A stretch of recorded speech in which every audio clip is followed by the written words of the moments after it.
everyone, and welcome to the 104th episode of Dragon Quest Slime Time, a Dragon's Den podcast. This is one of your hosts, IBM3. And this is Pendy. Well, this is it. It's early 2025. Yep, this year, Dragon Quest 1 and 2 HD 2D remakes are coming. That they are, and we got a few Slime Timers on to talk about that. But first, I want to ask everybody here how their year has started off, and if they're up to anything DQ-related shenanigans to kick off this year, or plan to before we get to the remakes. Pendy, what are you working on? So, in 2025, I'm in my second playthrough of Dragon Quest 3 HD 2D Remake. I'm doing a Draconian run with Japanese voice acting. I started out with a Monster Wrangler, a Thief, and a big change here from before. I'm starting out with a Gadabout. This time I waited with my Thief until I at least got Hypno Whip, because I skipped that last time before changing classes, and now I changed him into a Monster Wrangler. I turned my Monster Wrangler into a Sage, while my Gadabout is still leveling towards getting the Channel Anger ability that I really like. And eventually, I might go with some merchants as well, because I did read that their ability called Call to Arms can actually do more consistent damage and more damage than Monster Pylon. It's going pretty well, and I just got the final key. It's been fun to switch up my exploration of the map as well. You know, the first time I played this game, I shot up to Adina briefly to check it out, and then I took like a southern route. For some reason, I was convinced that the northern seas had stronger monsters. That must have been some other Dragon Quest game, because that is not the case here. So I went with the northern route this time, and that's been nice because I have established the merchant's village much sooner. I've gotten the final key more quickly, as I just got, and I'm hoping in this run to take down the Grand Dragon in less than 10 turns this go around. But since it's in Draconic mode, we'll see how that goes. So that's been my 2025 for Dragon Quest so far. That's quite the lineup to go Draconic on. Finding it okay? Yeah, seriously. I've been doing okay. I mean, the Gadabout is almost pretty much useless except for critical hits every once in a while. Sure. But I've been okay with the laughs. Yeah, exactly. All the things that she does have been annoying and hilarious, especially when she decides to paralyze herself, and then I got to unparalyze. That happens like a lot. Yeah, like, it's annoying. Yeah. But my Monster Wrangler has been really good to help save with the HP damage that I need. And the Thief was fine early on having the whip or the whips and stuff. And now I did a Sage, and I've got another Monster Wrangler, so I'm doing okay. It's challenging, but I'm doing all right. Nice. Jen, what are you up to? So I was able to finish my Dragon Quest 3 HD 2D remake playthrough that I was talking about last time we all chatted. I've taken a slight break while I'm deciding I think what I might do for this year ahead of 1 and 2 HD 2D remake coming out is replay the Switch mobile ports. I really enjoy those, and it'll get me hyped for them when they come out. Otherwise, probably just playing some Builders 1 and 2 again. Nothing tops those for me when I'm in the mood to get in the mood for Dragon Quest. So that's probably where I'll be at. Alrighty. Brian, what are you up to? I love rhythm games, so I went back and I've been playing a lot of Theatrhythm Dragon Quest. Because, sure, a lot of the songs sound the same when you play them together in a game like Theatrhythm, because there's not a lot of composition difference, but they're still a lot of fun to play. I especially like it because it's got the treasures and trapdoors that's minigame. I was going to ask about the that. best part of that. Yeah. So Nice. You're getting what we didn't get in Dragon Quest 3. Yes, exactly. Like, since I couldn't get my fix in that, I was just like, I'm going to play this a whole ton now, because I'm working my way to getting the golden ticket, because in that mode, you have to earn tickets just through playing the game. You may get a ticket as a drop after finishing the song, and then you can go play that mode. But then there's apparently a golden ticket hidden somewhere in there that just gives you unlimited play. So I'm trying to work my way towards that. I think I have to clear all of the mission modes, and there's a lot of mission modes to do. So I am eventually working my way there.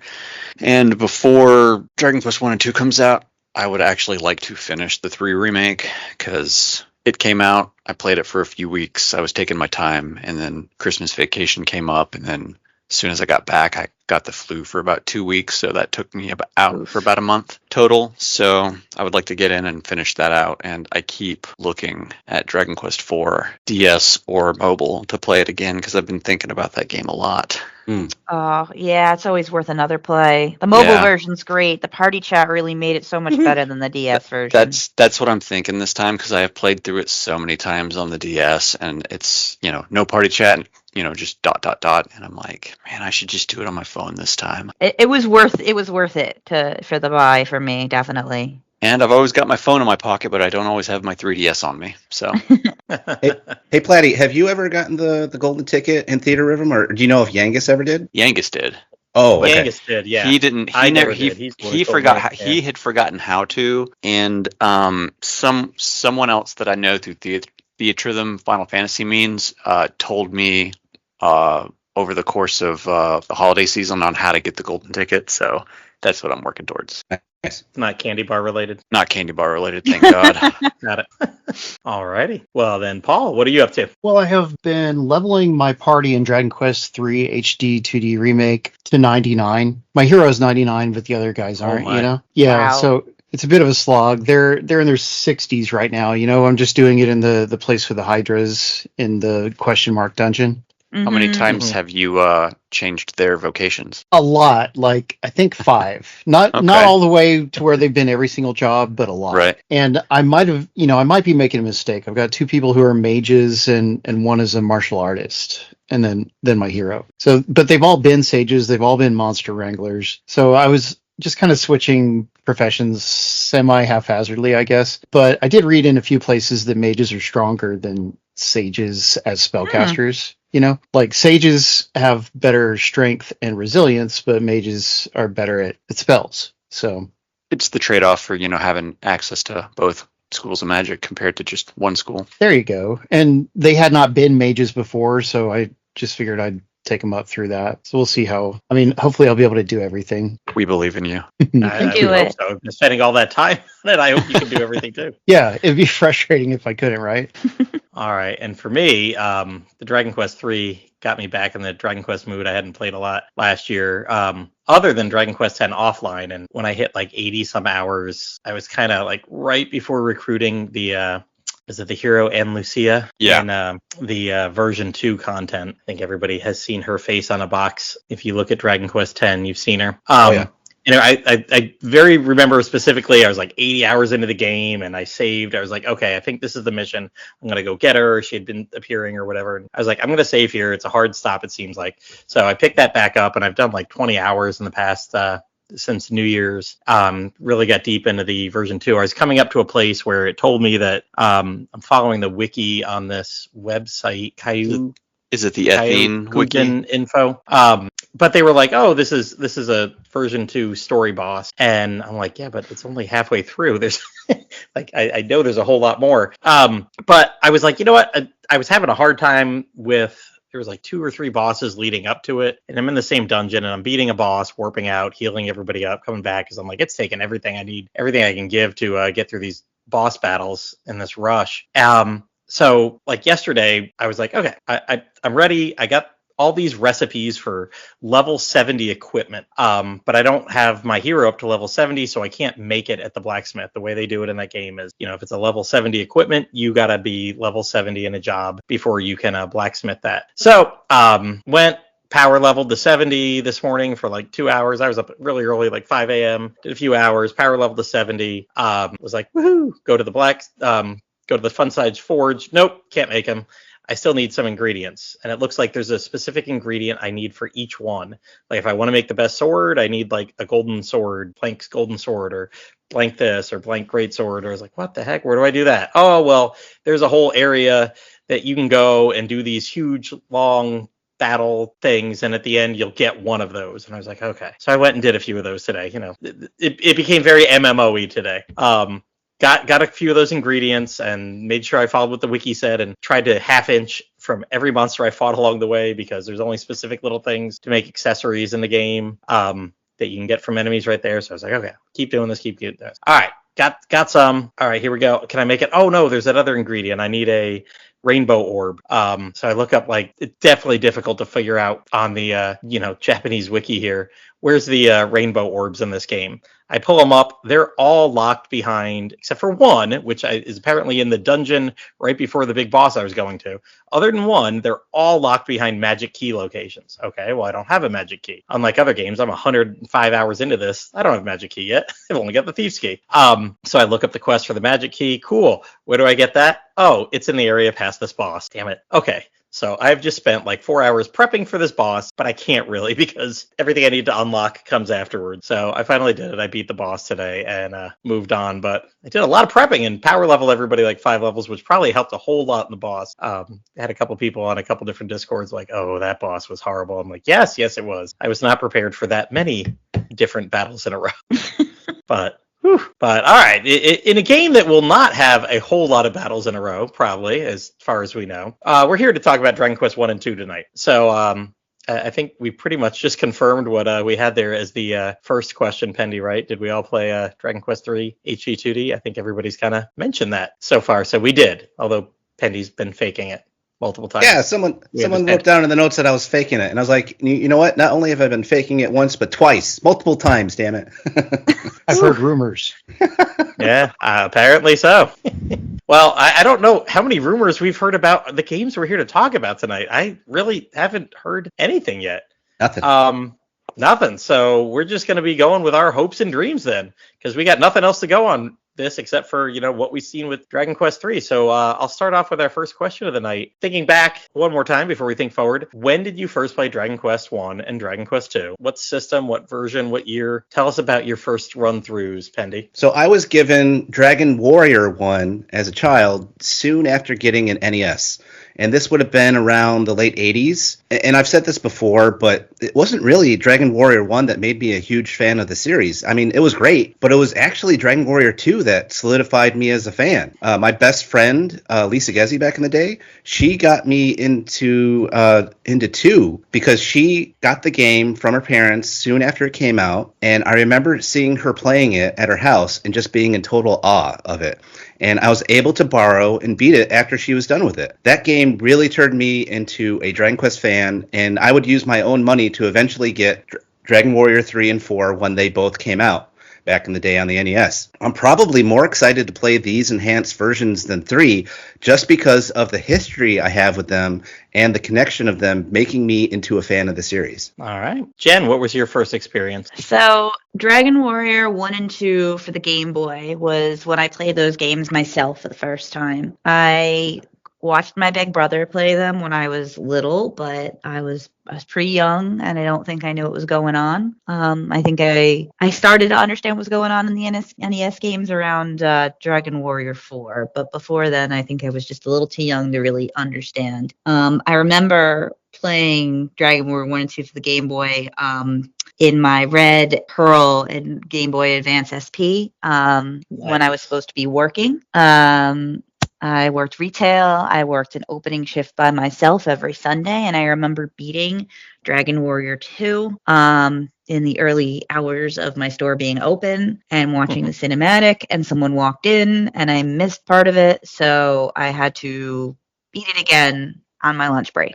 So definitely solidified its place in my heart at that point. Nice. Brilliant. Sometime in the early to mid 90s, I didn't get Dragon Warrior with Nintendo Power like a lot of other people I knew did at the time. But I was post Final Fantasy 1 at this point and looking for something else. I think one of the neighbor kids had a copy of Dragon Warrior 1 for the NES, and I would sporadically borrow it. He was very fickle with borrowing games, so it was kind of a thing where I would get it for a night, but he would want it back the next day. So I dabbled with that for a long time. I kept having to play the beginning of the game because the saves would always be erased by the time I was able to borrow the game from the neighbor kid again.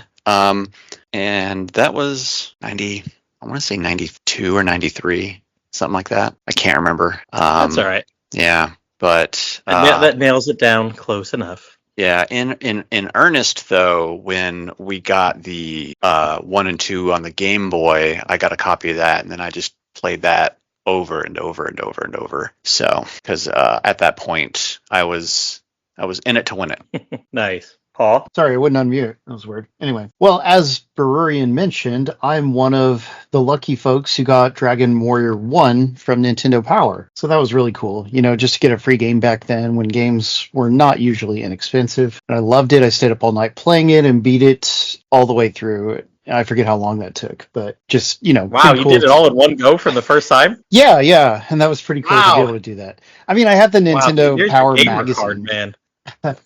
Well, yeah, I was just really into it. So Uh-huh. that was good. But I mean, it's not like I had to figure stuff out too much because Nintendo did, strategy guides in their magazines back then. Oh, did you have that walkthrough from them that they had put out, that single issue one? I'm pretty sure that I did. Can't swear to it, but I think so. So anyway, that was a good experience. Later on, I would play Dragon Quest 1 all the way through on the phone, and I played about half of the Japanese PlayStation 4 version. Then Dragon Quest 2, I did not play on the NES or even Game Boy Color. I didn't play through it until I got it on mobile. But yeah, I was on a big Dragon Quest mobile kick. I beat 1 and then I went through 2 and 3 as well. And that was good fun. It's nice that those first 2 at least are cheap enough, right? Yes, that's definitely helpful. And in my case, I did get the Nintendo Power deal. Although I didn't know it, my grandmother had ordered it and had it sent to her house for a few months. So I got it on Christmas Day, like a whole stack of Nintendo Powers along with that. I'd almost kind of forgotten about it at that point, but was very excited. Took me a few weeks to get through it. I don't know why it took that long, but I do specifically remember it stretching past my birthday in early January. I don't think I played for long periods back then. And of course, I had a million other games. I was late to getting Nintendo, and I kind of bought, I think, like $150. I had got a Nintendo and like 20 games off a friend that had sold it all to get a Sega. So there was that. And then Dragon Warrior 2, 3, and 4, I got them all as a release. It became pretty, I mean, I don't even know how I found out about it back then, but I'd be at the mall every week for something. I used to have to get dragged there for my grandmother's piano lessons if she would pick me up from school or something like that. And so I was in Babbage's quite often and noticed them. Yep. Like, hey, not there this week. Hey, it's there this week. I'll save up and be back next week. So you're a Babbage's person. In my part I was of a the country, Babbage's. Yeah, in my part of the country, it was an electronics boutique. That was Oh, the- yeah. We had both in my those mall. too. Yep. Oh, really? Yep. We had the mixture of Babbage's and Funko-Lands here. Oh, Beautiful. Funko-Land was like, I remember Funko-Land seeing that for the first time when I moved to Wisconsin, and I loved that store before it closed down. Yep. I can actually picture right where the Babbage's was. It was right next to where my grandmother would take piano lessons. So I want to say it was around middle school. She would like pick me up, bring me to the mall. I'd have to, just kind of walk around the mall for an hour. But, it was the 90s. I was 13. That was a good time to go around the mall once or twice a week. So, and it worked out very good for my Dragon Warrior / Quest fandom. Nice. So for our next question, what's something you're a bit afraid they might remove from either of the games? Platty, we'll go back to you. I'm going to probably, I don't know if this is an unpopular take of, I'm not afraid of anything getting taken out. But I'm they could remove it all and do a whole bunch of new stuff because, I mean, I've played these games so much. If they take something out, I wouldn't mind. I've played it 3, 4, 5 times. There's not anything like 100% that I'm like, oh God, I need to see that in the HD 2D. I'll be happy if it's all there. If they take it out, I'm pretty sure they're going to add new stuff in there too. Just look at what we got in Dragon Quest 3. So I kind of trust them. If they're going to add something new, it'll be fine. If they're going to take something out, it's not like all the versions of Dragon Quest 3 with the cheesy tracks, TNT boards or anything. There wasn't anything that huge that I'm like, oh, I wish it's going to be in there. So I'm with you, actually, Platty. I know that it probably is a little unpopular to be like, burn it down and start fresh if you want to, but I can always go back and play the originals. I've gotten into enough arguments with people about every remake under the sun, especially in some fandoms where people are pretty crazy about those things. Final Fantasy. And so... Mm-hmm. I am 100% fine with them changing it however they see fit. They made 3 with such love that I don't have any fear. The one thing I would be bummed to see go away is if they take out that, like, the Prince of Connacht is like a lazy drunk when you run into him the first time. I kind of love that whole sequence of him being like an absolute mess, and I really want to hear that voice acted, so I'd be sad if they changed it. But, I can always play one of the other versions if I want to see that and they take it out. Nice. Burrian, what about you? For the first game, I mean, that game, honestly, if you play the NES version compared to anything else, it just feels so kind of bare in comparison because, it's such an old game that they can only really add to it. So, True. Surprise, they took the golem out. What? Oh no. No. You imagine? I swear, if they take away those gold golems to grind out money on, I'm going to be upset. That's the one thing I'll be upset about. Well, I think the actual golem that guards the town we're safe in, especially since they had him in the end credits of 3. So that one we're good. Yeah. Oh yeah, they got to follow up on that. We're just talking about stuff they remove. Yeah, just when remove. It comes to 2, I hope they don't remove the difficulty of the Road to Roan, because in most other versions it feels entirely too easy comparatively to the older ones, and I don't know if I'm just conditioned to feel that way because I strong-armed my way through that so many times younger that, mobile version, Switch version, any other version, the Super Nintendo version, it all feels easy, like almost unchallenging. So I hope they don't remove difficulty. Yeah, I think with the draconian mode, I think that will still be a bit of a challenge to go through. You know what? That's a good point, because they're absolutely going to put that difficulty range in there. Yeah, I'd be surprised if they would not do that again. Yeah. Paul, what about you, Paul? Well, I disagree about the Road to Roan thing. We'll come back to that. Yeah, but selectable difficulties are definitely really nice. It's a good feature of 3.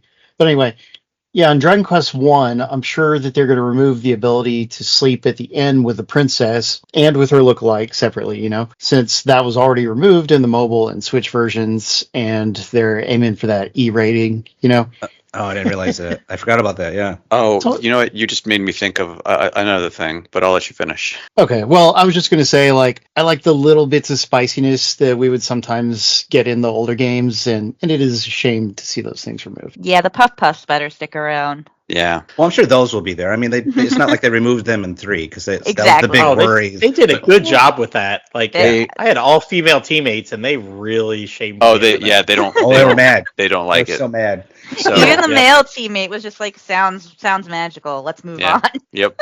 Oh, No, really? I hope they Nice. don't remove the ability to beat the game while still holding the princess. Oh yes, Ooh. 100%. That would be a good achievement, too. Yeah, Oh, and there a you trophy go. or I was gonna something. say. Yeah. Square's been big about posting oh, you should do this, you should do a solo run, or you should try this thing. And they've been dropping hints on their social media for 3. So I wonder if they'll do the same thing for 1 and 2 with those sorts of things. Oh, yeah, that's right. Because in the last episode, I was talking about how I would never have gone to the end of the game without the hero or just with the hero, because they hinted about it on social media. Hey, maybe you should try this, and that was kind of fun how they did that. Leave Canuck at the end forever. Yeah, let him Oh, never yeah, bring him there to you the go. joys to leave.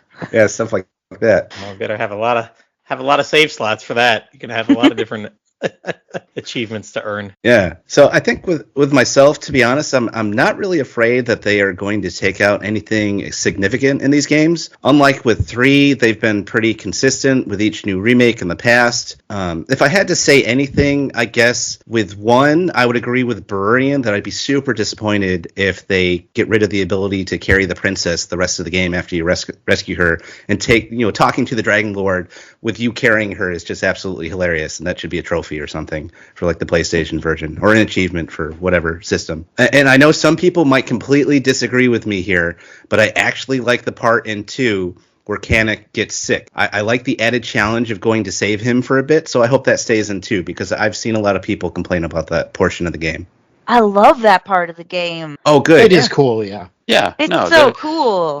While I rib it sometimes, I do like that portion. Well, good. I'm glad there's a lot of supporters of that then here in this podcast, because I've just seen on social media people bitch about it. I was like, no, that's great. It's fun. It's fun nice little thing. But it seems to be something to make more fun of Canuck. Oh yeah, he gets sick and it's annoying and I have to get the leaf and all this. So, but yeah, I enjoy it. If you don't know where to go, it could be frustrating, but they kind of hint at it pretty easily. Yeah, and that won't be a problem in the remake, because surely they'll have the optional destination points or whatever on the map. Yeah. Good call. All right. So that's all the stuff we want to make sure stays in the game. Is there something, if anything, you're hoping they nix, just remove from the games, Brian? Consumable keys from the first game. I don't think that's going anywhere. I I hate. They hinted Well, at it. in They hinted at it. in the very early versions, you only have so much inventory space, so it was I was going to always say that this- shouldn't be a huge issue. Yeah, if we have more space. Yeah, but if we've got a basically a bottomless bag at this point, I guess consumable keys are fine. I still want them removed, but There's always room in your Beef key, bag. just give me a magic key. Uh, And for Dragon Quest II, I don't know. I go back and forth on this one. Sometimes I hate running around a portion of the world map chasing down Cannock, and then other times I unironically love it. Go back and forth. So yeah, As long as the flags work well. that's true. Yeah. The flagging, yeah. hmm Alrighty, Paul. Well, I hadn't thought of it earlier, but I never liked having to light up the caves with torches. I'm sure that'll be in there, but I've just always found that annoying. It gives ambiance. But It the does, I remake, mean- you're just holding a lantern anyway. So why do you need to cast a spell?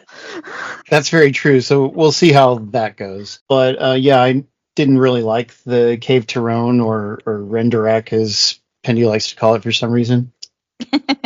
Yeah, and I don't think that was the only part that I found was a bit annoying. Like, there's some kind of dungeon around then where it's like you can fall through holes and have to backtrack a lot, and it's already tough. So basically, I used a map for it originally. I'd You rather, kind of have to for the old ones. yeah, exactly. So I don't like that, but I know this version will have proper built-in maps and stuff, so it probably won't be as bad, that part. Well, and you know what? Famously, like, they didn't balance that game. They at the end, Oh, they yeah. just had to get it out. Yeah, they were like, "Oops, we're on a deadline. Pump it out." Yeah, sure, they can cast So- whack. It's fine. Oops, all Pazuzu. Oh goodness. So I think that has gotten better with all subsequent versions of it. So, but then again, you didn't play the NES version, so it's probably going to be a lot like the ones that you have played. Yes, I think you're right. I mean, like, some people, they really fetishize the difficulty. Like, you'll see online, they're like, man, I want it to be as hard as the NES game. But for me, I'd rather just have a smooth, good time. Yeah, I played the delocalized version of 2 maybe a year or two ago, and I hadn't played the original version of 2 in a long time because it uses the NES as a base. And I was like, oh my god, I'm so used to the remakes. I don't know if I can do this. I mean, I did it, but I was like, whoa, I had totally forgotten how much more difficult this is compared to the remakes that softened everything. Yeah, you walk into that cave and you're just like, all right, let's go. And then you walk out of the other end of that cave, like a portion of a man. And then you've got the enemies in that portion that you got to deal with, all the Oof. whacking and all that. Whacking every step you take. What was it? Sacrifice, all sorts of different badass spells that being lobbed at you. I am with everybody saying that Renderak should be of the difficulty of the current remakes and not of the original. So I am fine with it staying as hard as it was once they rebalanced it. When you fell through a hole and the hole actually stayed there. Because I hate maps and I'm notoriously always playing that game when I can't pull a map up. So that was always the thing that got me, was falling through the holes so many times and then immediately when I finally get out, just getting decimated. So definitely fine with it if it's the mobile Switch version difficulty, or I mean, I didn't really even have much trouble on the Game Boy version. So really, it's just the original that kicked my butt It was all just over the town. original. Yeah. Yeah. This is silly, and I know they're not going to do it, but I would not mind them getting rid of the Old English. I know it's not going anywhere. I saw them already using it, and I actually think it adds some charm with the voice acting. But it's also kind of something I could take or leave. All the acting, I'm like the person who always argues over all the accents, and how I don't know if they add much to the game except for confusing you when it's reading. When it's voice acting, fine, I love Yangus, right? Like, call me Gov all the time, but I if it's not voice acted, I don't understand. I'll remember the first time I played Dragon Quest for the DS. And, That's one of the worst ones. and you for it. start with Ragnar, so it's like the Barnes, and Yeah, I'm like, what? I had to look that up the first time. I was like, what is this?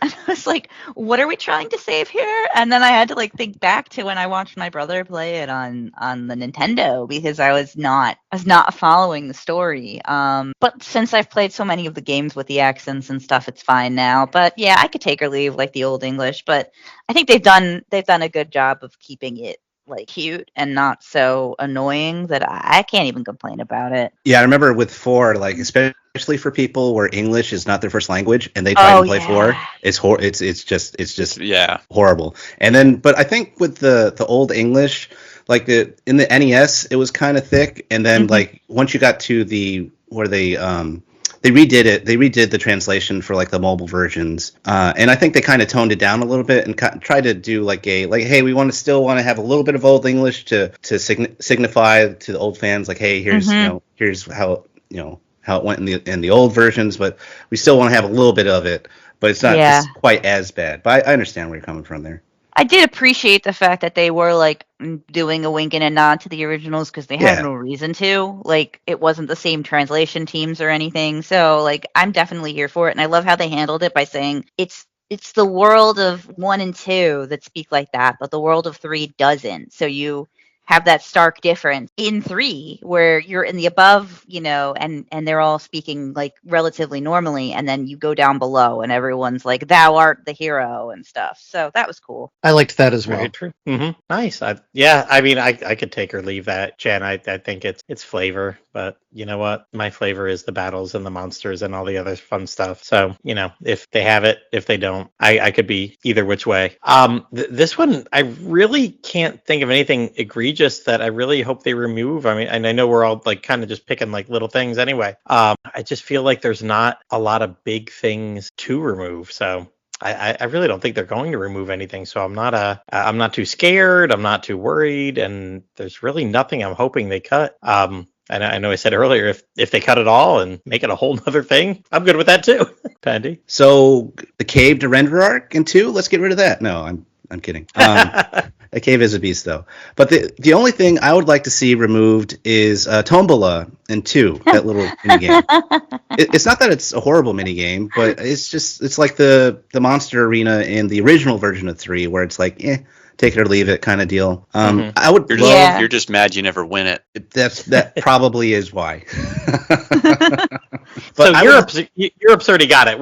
They're gonna cut that, right? Like, what's that? European gambling laws. Oh, they might. Yeah, I'm pretty sure it's out. Yeah. So I would hope that they pull it and that they did what they do in 3 and just put in a better minigame / side quest to do instead, and that would be great. So get rid of the tombola, put in something else, and I'll be happy. I think that'd be great. I'm with you. Somebody please, when this releases, point me to the Mad Fan I+II Tombola posts. There's going to be at least one. I want to see. Yep, there's going to be one. There's going to be several on the Reddit. They're just going to be up in arms about it. Please copy and paste that to me. I cannot wait. I will make sure to everybody do who that. wants Tombola out is just, pure sour grapes for never winning, though. I do agree with Brewery in there. That's got to be it. It can't be that it's just pointless.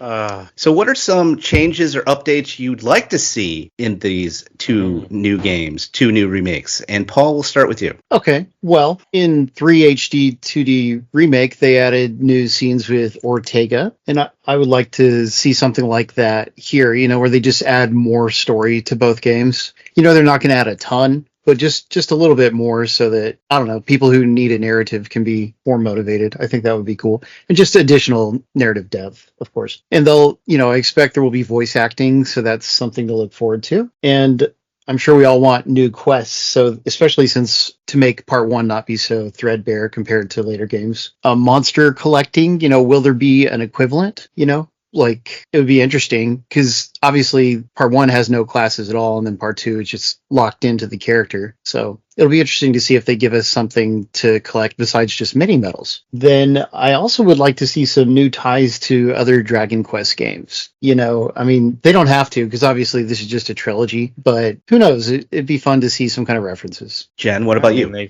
Oh, go ahead, Platty. I was going to say they didn't shy away from. I know they're just referencing 1 and 2 when at the end of 3, but that'd be cool if they did some little nods. Right on. Well, pretty similarly in a lot of ways to what Paul said. I'd love to see them pay homage to Builders 1 and 2. Obviously, Builders 1 and 2 as kind of like alternate realities of Dragon Quest 1 and 2 make it real possible, in my opinion, to do that, right? To like note maybe just randomly, throw some stuff out there, some names, some some thoughts, some, little breadcrumbs for the fans, right? I think that would be great, and I think that would be more natural feeling than, trying to drag like a Dragon Quest VII reference in there or something, right? At least these ones are kind of tied together. I'd love for Dragon Quest One to kind of have a little bit of like companions for Ortega, not in battle. I make people who does not want him to have like a team. Like I want it to be one-on-one battles. I think that's part of the charm of one. Again, if they take it out, I don't care. But like in my perfect world, the hero still fights alone, but like he has like that dwarf guy who makes the helmet for Ortega, or the friend who fights alongside him. I think that kind of stuff could be really cool to introduce a couple extra characters, add a little bit of narrative, make the game more than like, go to point A to point B to point C. And you've beaten it. Good job. Without like, changing the story too much. So I think that would be really cool. And I loved the voice acting in 3. I liked the English. I liked the Japanese. I'd love more of it. I felt like they kind of peppered it in because it's really hard when you only have one main character who is guaranteed to be a certain way. But in 1 and 2, your teams are set. So I think they could do a lot more voice acting because they have a lot more chance that they know what's going on your team. They know who's on your team. They know, how to handle that. So I'm hopeful that they do add more of that kind of flavor to the game. Oh, that makes sense. Brian, what about you? What would you like to see added or updated to both of these games? Well, I mean, a lot of the stuff I'd like to see added is most likely going to be in, considering we've seen it with Dragon Quest III at this point, and that is, the voice acting, some cut scenes with it. I hope they stay true to form with that, which I don't see why they wouldn't at this point. I mean, with enough that they have showed off, it just shows that they're going to do that. A change or update, I don't know if this kind of counts as either, since it was a feature that was in a previous version, but they've always, they're always iconically Moonbrook and Cannock. But in the Game Boy versions, they would get random names that you could change via a button code in the main menu. Mm-hmm. And I hope that they give us the chance to name the characters, even if they're only going to call them Moonbrook or Cannock for the rest of the game. I just think that would be a fun little thing. Do you think they'll use the names from Tact? They might, actually. Pendy, I demand that you tell everyone what their names are in Dragon Quest Tact. Sure. I totally remember that. Only not. Aren't they? Of course you do. Aren't some of their canon names like Pudding or something like that? Don't they have like That sounds names familiar. Sweet? Yeah, because in the Game Boy version of it, it's just a short list of names that it'll just randomly pull from for the both of them. And if you don't like it, you can just be like, nah, I'm going to change it. The game never really recognizes it outside of their names in battle, but it's a fun little It's a nice change. touch. Yeah. And I don't think they would use the names from Tact as options, just because I've seen a couple of monster names that they used in Tact, and then once they went to Dark Prince, they're like, no. This is not what it's supposed to be. It's actually supposed to be this name. So I don't know that anything that they did in Tact in terms of new translations is going to carry forward. Birdsong Nectar continues to be chirping honey. That was that in that was in the other one, right? Dragon Quest of the Stars. That was the stars, yeah. So because I think that the company that was in charge of both of those games was based out of Singapore, and I don't know if they really got the Bible on a lot of what some of those names were supposed to be. They certainly did not for Stars. Yeah, so. But for changes, maybe so Dragon Quest II, especially like the original version, had a lot of pacing issues that I hope, obviously is going to be updated to more modern design aesthetics. So all the updates that I really hope for are kind of just going to be in by virtue of this is just how they do it now. Mm-hmm. And we've already seen enough example of that with Dragon Quest III. So the only real new one is technically a please bring this feature back. Gotcha. That makes sense. A lot of mine is like that too. I would say in one specifically, though, I'd like to see some sort of minigame. I think that'd be cool. In honor of our friend of the show, Osnervar, maybe TNT. So I know how much he missed that. But at least some kind of minigame edition would be fun. I would also like to see them add the little opening in the Game Boy Color version of 1. Oh, where yeah. Where the Dragon Lord and his army comes to take the orb and the princess. It's a fun little opening, and we've only seen it in that version. I think we'll probably get something like that in this version. I love it. That would be cool, but they didn't give us the Game Boy Color opening for 3. Oh, you're right. So- They didn't. So Yeah, probably but they not. kind of stuck it in the middle of the They, game. they just rearranged it. Yeah. True. You know, the scene wasn't gone. It was Yeah, just exactly. placed somewhere else. Yeah, I the would have whole- liked an animated intro, but oh. Well, hopefully we should for 2, because 2 has that famous intro that started with the NES version that the original Japanese version didn't have. So we should still get that, I would hope. Oh yeah, and real quick, by the way, sorry to interrupt, but their names, Canuck and Moonbrook in Dragon Quest Tact, are Rickard and Paranel. That was it. Yeah. Oh my goodness! Wow. Oh, Paranel. And they had I remember different translations had different names too. Like I remember the French, before they canceled their version, before everybody else, they had different names and things of that nature. So that was fun to see. So you said Moonbrook was Purell? Is that what it was? Paranel. Paranel. She's squeaky clean. So I would say for 2, my biggest hope is party chat. Oh, good one. Yeah, Mhm. that's a good one. Yeah. Yes, some of you know how much I love that feature so much. 2 is the only mainline game with multiple characters that doesn't have it yet. Not counting 3 and 9, of course, because those are party members that you build from scratch. I would absolutely love to see them flesh out Moonbrook and Canuck's personality more with adding party chat. I'll actually be somewhat disappointed if they don't at this point, because it's the last game that doesn't have it. They need it. You know, throughout the game, there are references to Hargon and his cult in 2, and I would love to see that more fleshed out. They seem to hint at this with the ending of 3, so I would love to see some more cult activity and story in 2. Maybe even some That's what in Pendy 1 wants. as well. Just more cult activity. Yes. Can we just like take that as a clip? That's an audio clip. That yep. Yeah. out Going of to be context? set in Utah. Yes, out of context Pendy clip. I want to be in I need some more cult activity. For both games, I would love to see the addition of mini medals, because I don't Yes. think they've been in any of the remakes so far. So those are always fun to collect, and that would be cool to see both games get them. And then finally, just all the quality of life additions and expansion of exploration we got in 3. The 3 different levels of difficulty, the orchestrated music, the battle speed options and whatnot, plus being able to explore the world like we did in 3 with the sparkly spots and hidden spots, and just the expanded world that we got was fantastic. It was one of my favorite additions to 3. And just like 3, just more bosses. I would be excited to see them put in more boss encounters in both games. I'm gonna agree with you right there at the start. Right at the start, more bosses, definitely.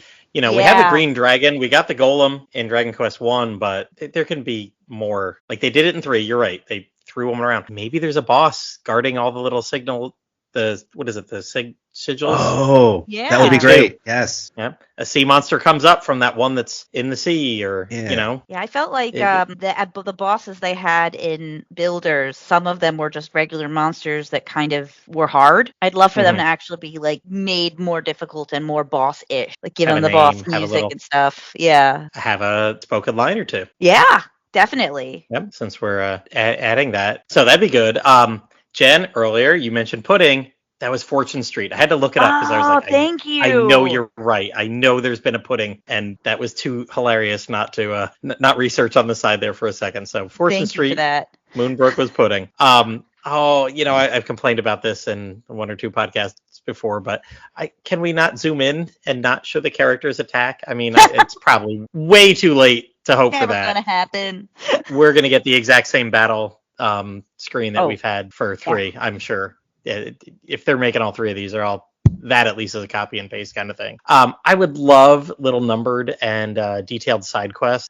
These games are pretty brief. They're pretty breezy. But even having like 10 little side quests, maybe like an extra 10 or 15 minutes in each town, in each game, just one of them would be fun. It would just add some flavor to it. Maybe something that triggers us, that needs us to go back into it, or have a little added dungeon, or back through somewhere we've already been to do something different. I'm letting my Dragon Quest X offline shine through, because a lot of what I've done the past couple weeks is once you beat the version 1 content in the offline, it opens a whole series of side quests in literally 10 different towns or more, and they've been fun to go back and do, because it's just, Dragon Quest, you go to a town, you solve a problem, and then honestly there's probably not a lot of reason to ever go back there. Most of these towns was the one we talked about in 3, that there was almost no reason to go to that town. So that'd be fun to have a little something. I just love numbered side quests. Give me side quest 1, 2, 3, 4. Put them in the I'm with menu. you. I want to see if I've done them. I'm with you. And I actually, as much as fetch quests can get annoying and stuff, in such short games, they actually probably going to add a little bit of depth, especially now that you can zoom everywhere, right? Like they're not going to take out like the fact that you can zoom to every single like inch of the map. So use that to their advantage. Add some side quests, add some meat, add some more stuff to do. I find it funny doing the Dragon Quest X offline game because it's based on the online. There's whole buildings in the game that are there for mail systems and mail delivery and whatever that's in the MMO, but it just doesn't work. They're like, oh, come back another time. We're not open today, or all these guilds, because you can do Fun Size Forge, but in the MMO version, you have to pick a path. You got to be a blacksmith or a lamp guild or something like that. All those guilds are there and they sell you materials, but they're like, yeah, we've had a lot of applicants lately, so we're not taking anybody new on. So it's funny that they left all that in, but there's so many things about traveling and getting around in that game that are built in that are kind of ridiculous, because in the MMO, you're not zooming anywhere. You can set certain locations to zoom to, but it's a lot of travel and using the trains and using caravans and whatever. But like, I see some of the side quests and like, I'm like, I bet the side quest was like really, something you'd take a whole evening to do in the MMO version, but I can just zoom. Dragon Quest X offline is like basically like Dragon Quest III 2D HD. You could zoom everywhere, so it trivializes some of that stuff. But having some of these in this game would do that. Like have it trivial little. This kid lost his cat. You got to go find it at the bottom of the dungeon that you were just in. Maybe that helps balance it a little bit. Who said, or maybe I don't know if they skipped over it. You wanted the encounter rate turned down a bit. Oh, I was going to put that, but then I realized with the open world that it's going to have, that the infamous encounter rate that's in 2 will probably be not quite as bad. Well, we had a lot in 3, so yeah, it might be as much as much as that, but 3 is not as bad as 2 is. So no, you're right. So, but they're having those little side quests. People want to do them, they don't want to do them, whatever. Just a fun little thing. Now, I'm going to go opposite of what Jen said on this one. I kind of do want companions in Dragon Quest 1. Maybe you just have a couple different hireable one. Maybe it's just you get to take one at a time. Maybe you could hire a mage for a few days like Torneko did in his chapter. I've done it. I've played Dragon Quest 1. I've played it a lot. I've loved playing the Dragon Quest Plus game by Nightfly recently, and that had so much stuff in it added to it that I know this won't. But like, it's just something. I want to see something that makes this seem like a unique version of Dragon Quest 1, other than, hey, it looks better. Give me something. I don't know what it is. I don't know. It probably won't be monster collecting because we just did that. But and for both of them, that's my hope. I want something in both of these that make them a memorable version on their own. I'll meet you in the middle. And I'll say a monster companion. Oh, there you go. Like Ragnar and Healy. I wouldn't mind that. Yep. Oh yeah, that would be fun. And let's maybe we have a choice of a few different ones. So if you want to, what is this, a 6-8 hour game? You want to play it a few times, and sometimes you want to take your buddy the Golem with you after you beat him. Yeah. And walk up to the Dragon Lord with him right there, like, let's go, Or sometimes you just want to take the humble slime with you all the way through and have the Dragon Lord laugh at you and like, you're going to challenge me with that thing? There's humor to be found in those little moments. I like that idea. And then he does that ability where he uses all his magic points and does that big explosion spell that he can do in Dragon Warrior Monsters. Slip the slime. Don't underestimate him. That's right. All right. So, getting near the end here, do y'all think we're going to have a post game, and what might that entail in either game? Pendy? So I might be wrong, but I would bet they would do a post game for both of these games. If they do a post game, I hope it all has more Hargon connections, and in 1 and 2. Specifically in 2, I think something like a zombie Hargon revived by his followers would be fun. And in both games, it would be great if they did like a Trials type challenge like they did in 3. The way I'd like to see it would be much like 3, where they have a primary post game that has a little more story to it, and then like in 3, more of a challenge area after that. So if you just want to do, like, for example, in 3, like, oh, I just want to do Shenlong and get the Ortega stuff and then be good to go, then you're fine. But if you want that added challenge and do that Trials area, you can do that as well. So I'd like to see something like that in both games. Okay. You know, when I think about this, I have to hesitate for 1 second because I just don't know if they're going to treat the games completely separate to give post game to both, or if they're going to bleed into each other. I'm 100% convinced they'll be post game, and I'm 100% convinced it's going to be good post game and not just, you know, Dragon Quest 1+2 Get Good Edition. But like, I'm not sure if 1 is going to end and 2 is going to begin before you can even do post game, or if they're going to be 2 separate games on 1 cartridge. Just don't know how they're going to handle that, and I'm just not sure if it's worth putting post game after 1 more than maybe some bridging of what Hargon is doing between 1 and 2, right? Because we all know, you know, that he's evil, right? And he comes to power in 2. How does he get there? Maybe that's what we find out at the end of 1. But I don't know if it'll be as robust, I guess, for after 1. That's a good point. I never thought of it. Like, what would you do to 1 that then isn't just 2 or bridges that gap? Yeah, that kind of rolls into my thoughts on it, because 1 is a short enough game that I had the same exact thoughts as Jen about it. Like, at most, I feel like that they could do a post game that is a kind of rise to power for Hargon that leads into 2, and then 2 is the good post game. It's hard to say. And that's if the games are split up and you can play either one in either order that you'd like, or you can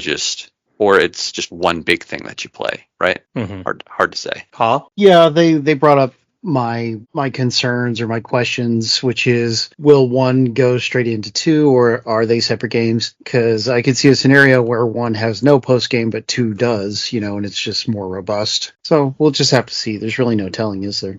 They'll surely tell us. Once it comes out. Not for a long time. Do we even have a kinda- release date? No. We do not. That's the next question. Yeah. Hold your horses. We're getting there. Oh, okay. I'm not reading ahead on the document, I swear. Whatever you say, Speedy Gonzalez. Read ahead. But for my guess, I'm going to guess actually that they don't do it. Especially not in 1. And Jen, your comments, really makes me think that no, they probably won't do 1 and 1. You know, the story continues. Keep going. Launch the next game. Back to the menu.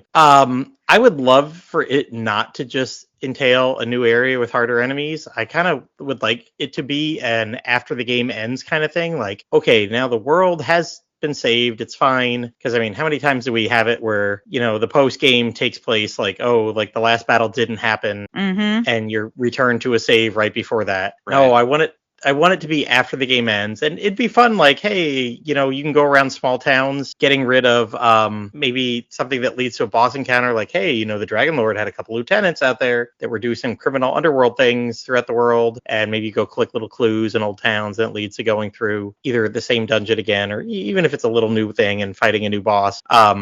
Just something small, or you know what, maybe. As you guys keep bringing up the Cult of Hargon, maybe there's something after the game where you need to take out a little bit of Hargon followers that haven't quite, you know, there's 5 lieutenants of Hargon still out there in the world. Oh, no. Hiding. We got the perfect Dragon Quest 1 post game. We get to fight the Dragon Lord's big brother, Dragon Duke.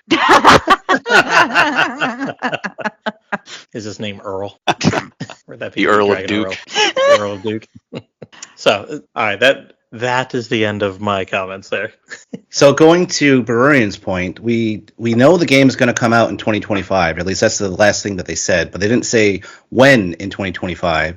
So when do you think we're going to get these games? And Berurian, we'll start with you. If I had really had to think about it, I assume that they were probably working on 1, 2, and 3 all at the same time.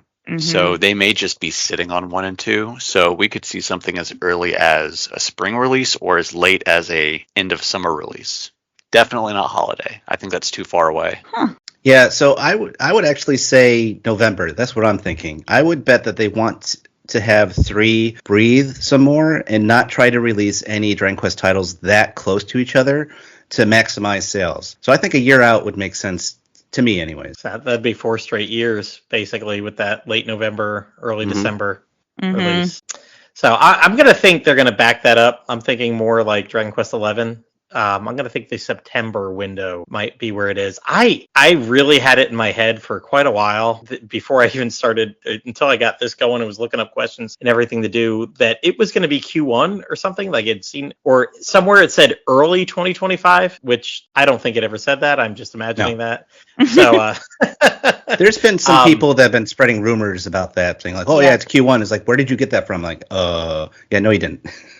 Nope. It's wishful thinking. So that's been in my head for quite a while, but there it is nowhere confirmed, or it was only in my head. And I know a lot of games that are coming out in April have already started putting out their dates. Mm-hmm. We've got a lot of stuff, at least that I'm interested in, like has already got April dates, April or May. And I'm like, okay, so we're probably looking past that. And if it's that, it's probably past June into their, what did Dragon Quest used to call it? You know, summer. It's coming out summer, and then it would come out that last week in September or something like that. You know, the interesting thing is, I'm looking at the Square Enix press site right now. They don't even list platforms for it yet, so that probably is poking at a later in the year release. Well, hey, maybe that Q1 prediction came from somebody that had an uncle at Nintendo. Maybe. It was written in my Nintendo Power launching with the Switch 2, Dragon Quest 1 and 2 HD 2D remake. Wouldn't it be cool if they did a Japanese special edition Switch 2, you know, with 1 and 2 remake? Yeah. I mean, they've done that plenty of times in the past, so I would not put that past them to do it. I've got the special Dragon Quest 11S Switch that I imported from Japan, so that'd be cool. Nice. I have that too, although aesthetically it's quite lazy. You know, they could have done so much better. Yeah, so that's what got me to buy a Switch. It's not as fancy as some the of the color others. scheme with the Switch 2 you're gonna get. Right. It's gonna be all black with like one little Dragon Quest logo on it. Well, I mean, that's what the dock looks like on the 11 Switch. Yeah. Well, it's a little bit better. It's got like all sorts of little monsters on the back of it, and then you've got on the Joy-Cons, you've got your little slimes. But yeah, they could have been a little bit more. It's not quite as fancy as some of the other special console editions they've done in the past. But Paul, what do you? Yeah. Oh, go ahead.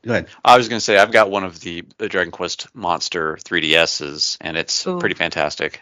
Oh, is that the metal, the liquid metal slime edition? No, I don't have that one. I've got that. I've got the one that was it came with Dragon Quest Monsters 2 remake, and it's basically where they took where the Switch versions back took its inspiration from, because it's like that all over the system. It's white with just a bunch of silhouettes of monsters. Is that the XL version? Yes, it is the XL version. Oh, it's beautiful.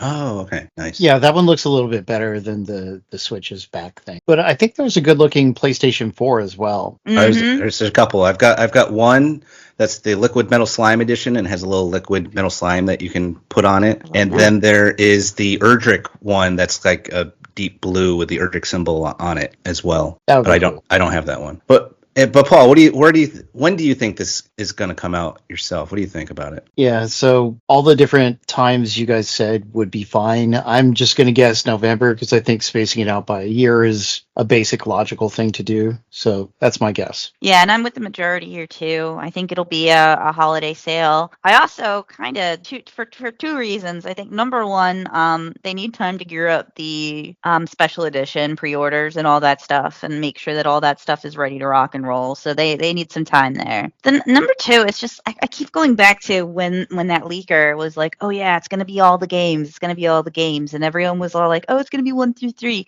and it's like, no, there's no logistics built for that yet. So I'm sitting there like, when they finally said, yeah, 1 and 2 are coming eventually, I knew that it needed to be at least a year breathing between. Otherwise, they would have been talking about it sooner. So my hunch is about a year apart. And I'm going to be a downer and say that unless we hear something, in the next couple months, it's going to drift, and it's going to be early 2026, in my opinion. I'm very worried it'll get pushed out, even though I agree with everyone that it was being made at the same time as the others. If we don't hear anything about it in the next couple months, I'm going to start to feel a little nervous about it actually making it out this year. I mean, that's a good point. Could get pushed back. You never know. What company's lineup announcement do you think will announce it first, or like the release date? Ooh, that's a good question. Will we get it in Nintendo Direct, or will we get it in a PlayStation one? I probably Nintendo. Yeah, I'm guessing Nintendo too. Like, I don't always go towards Nintendo, but I just think because of the what is it, April, when they're going to do like the full Switch 2 Mhm. reveal, I think that they'll say something during that reveal and talk about it as well. Yeah, unless it's Oh. exclusive for the Switch 2, I'm just not sure. I feel like PlayStation might eke them out only because if it's for Switch 1 and 2, I feel like PlayStation might get to eke them out this time around. But if it's a Switch 2 exclusive, then Nintendo has it for sure. Yeah, I don't think it's going to be an exclusive because they're all about doing multiple platforms, and even Square Enix as a Yeah. whole has come out. Well, recently and I'm said, like, sorry. I didn't yeah. mean exclusive like just on Switch 2. I meant like not Switch 1. Oh, gotcha. Yeah, Like the if place. if they only make it for the Switch 2, like they only made it for the PlayStation 5, like that sort of Exactly. They thing. make it. Yeah. They make it more HED. Wait, Make Jen, that why Like the PlayStation 5 graphics on Switch 2. why would PlayStation eat them out? That doesn't make any sense. So I think, and I think I said eek. I hope I said eek and not eat because that's inappropriate. But Oh. Phrasing. I think Paul, what's Ross's question? I think that PlayStation would get it because I think that the Nintendo wouldn't want to announce something that wasn't for its new system as urgently. And I think that they would give that to a different. They wouldn't be as pushy about it in the West. Or do you think they lead out with, play this, on the Nintendo Switch 2, also releasing on the Nintendo Switch 1 kind of situation? Maybe that could be it. Or maybe just Xbox will beat them all. But not really, no. Keep Unlike- holding your breath. Okay. Play it on You know Game what? Pass The more right we now. talk about this, I don't think we're waiting until November for this. I think this comes out before Switch 2 release. Huh. And I don't think we're waiting until November for Switch 2. If they're going to announce it in April, when do you think we're getting it? Summer? Switch 2? Early fall? Yeah. Early fall, probably. Yeah, I don't think they're going to they're not going to have that April 2nd thing and then announce it. So you know what? I think we're getting it before Switch 2. That'll be I said September, but I still think this comes out before Switch 2. I think Square Enix is very cognizant that, and maybe down the line there's a Switch 2 upscaling or something that happens with it. But I you were mean, Kinda joking like about PlayStation 4 and 5 games. there is you backwards compatibility there. Yeah, there's backwards compatibility, so it's fine, but maybe there will be. and you were joking There's about a lot of games. Well, Platty, technically September is still late summer, so. Yeah. Oh, Square Enix has taken me to task on that. Definitely. Yeah, when they say summer release, they go, yes, it's coming out September 20th. Yep. The last possible day. The last possible day. and I've been Platty, you were packing joking for a about month and a half. and Platty, you were joking about Dragon Quest 1 and 2 being like a release title for the Switch 2, but that would be interesting if that ended up being the case. That would probably push some good sales too if they did that. In Japan, yeah, they'd get away with that. Like that'd be kind of a cool thing to do. Oh yeah. And have it. I don't know if they'd be able to get it a special edition at that time because Nintendo's apparently making 20 million Switch 2s, having them ready for launch. So I don't know if you can print a couple 100,000 of the other ones. Well, it ain't gonna be that much anyway. But I mean, they're fighting with NVIDIA for fabrication, so. correct, yeah. Ew.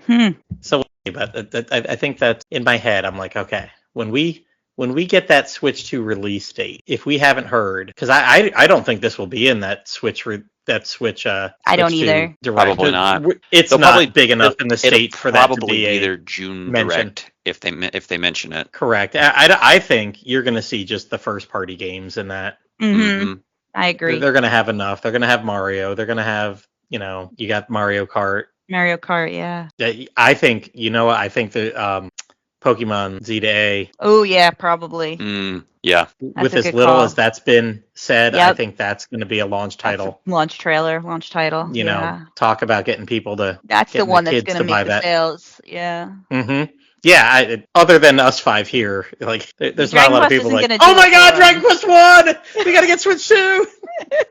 Buy it now! Yeah.